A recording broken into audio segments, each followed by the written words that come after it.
Dito guys, sumama sa atin si Ace kasi malalak target kami ni Kebs eh. Kaya sabi niya, sama daw siya. Kaso hindi siya nakapaghaya. Kasi ayaw maipagpalit ng haya namin dito guys. Kagi, lalakas ng kalaban boy.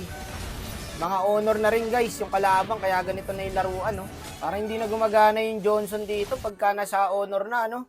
Ang gagaling na ng mga kalaban. May turtle na brad, patay yung haya natin.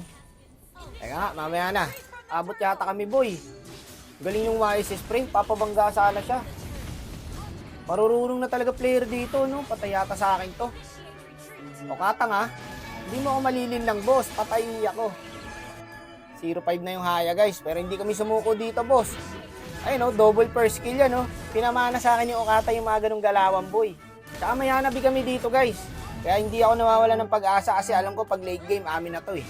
Uy, hindi mo na magagawa sa akin yung ganyan boy. Nakaisa ka lang kanina. Pero hindi ka na makakaulit. Pinag-aralan ko na yung galawan mo, boss. Hindi mo na ako madadodge. Tapos dito guys, tignan nyo yung Sityan ha. Nag-clicker pabalik. Nagbag yata. Nagbag lang yung guys. Nangyari din sa akin yun eh. Clicker pabalik. So dito boy, matindi kasi talaga yung kalaban eh. Sa akin, dito tumama yung first kill ko. Ay, alam ko na to, mauubos kami rito. Tapos ang plano, magtatago ako sa bush. Mag-lord na kasi to eh. Kukunin ko yung Lord. Pag first kill ko, kukomboin ko yung YSS. Kaso, umulti siya. Sayang, ganda sana ng plano ko guys, no? Kung natuloy. Okay lang, bigyan na natin yan. Walang susuko, boss.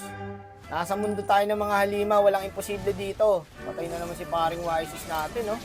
Magiganti natin yan, boy. No? Isang bala, dalawa patay. Ganun ako kalupit mag-motion, boy. Double first kill pa yun, Brad. Ito ang dahilan kung bakit walang nag-aaya sa akin ng 1v1. Kasi alam nila, pagtitripan ko lang sila eh. No? Sila Kingpir, sila Okata, sila Raichu, sila Misaki, sino pa ba? Sila Litosawa, sila Inuyasha, sila Brig, sila Gildark. Hindi nila ako inaaya, boss. Kasi alam nila par, ako ang final boss ng Dark System.